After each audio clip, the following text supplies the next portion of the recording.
So you guys have heard about all this. The Verge, the website that does tech stuff. Well, they had some problems with some people who made some videos and they decided to take them down and all that kind of stuff. And I'm here to say, in relation to this news, that The Verge are bullies and hypocrites.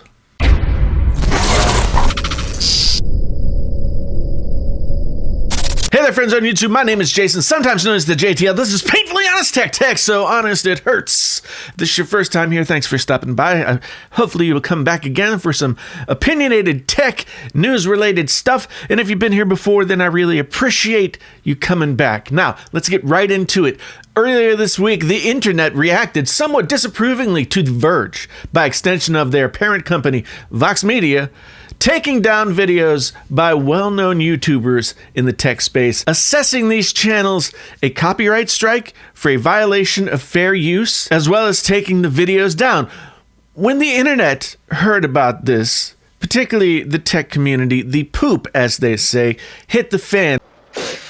The reaction was swift and harsh against The Verge. Ultimately, the copyright strikes were lifted and the videos reinstated, but by that point, the damage had been done. And by that, I mean damage to The Verge, their reputation, people's feelings about them in general. And in the case of the video that started all of this hoopla, a video that purported to be a guide to building a PC, but was really a guide to how not to build a PC, just painfully, laughably wrong. And people did laugh in the way that the internet can so uniquely eviscerate anything or anyone that bears the stink of corporatism or inauthenticity, or shall we say, cluelessness. The videos taken down were not even a drop in the bucket of the scorn The Verge's video brought upon itself.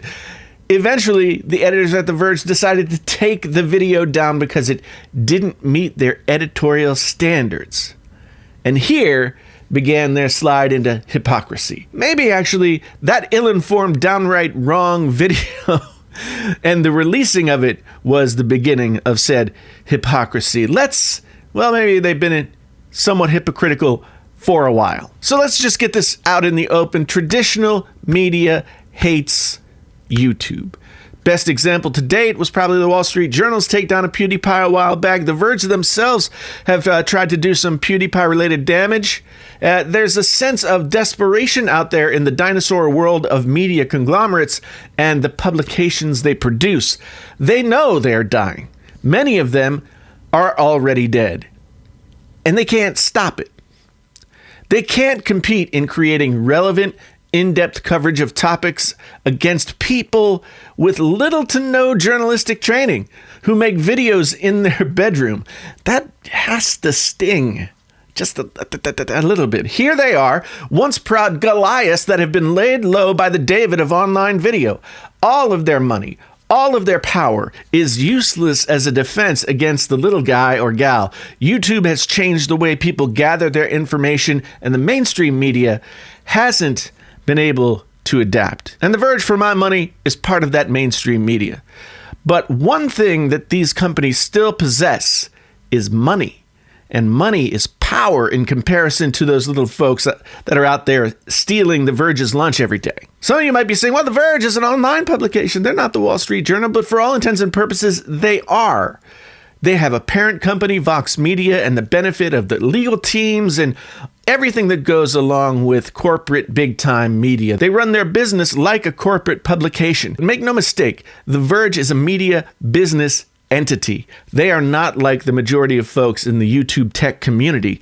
And more often, they're showing us exactly how much that's true. So when that PC build video came out and they were so widely ridiculed, it must not have been comfortable for them. They took some heat, they took the video down, and within a couple of weeks, the fire had subsided. Back to business as usual. Everybody had gotten their laughs out of The Verge's mistakes. I could point out that if the video did not meet editorial standards after getting crapped on by the entire internet, maybe the editorial staff should have paid a little more attention before its release.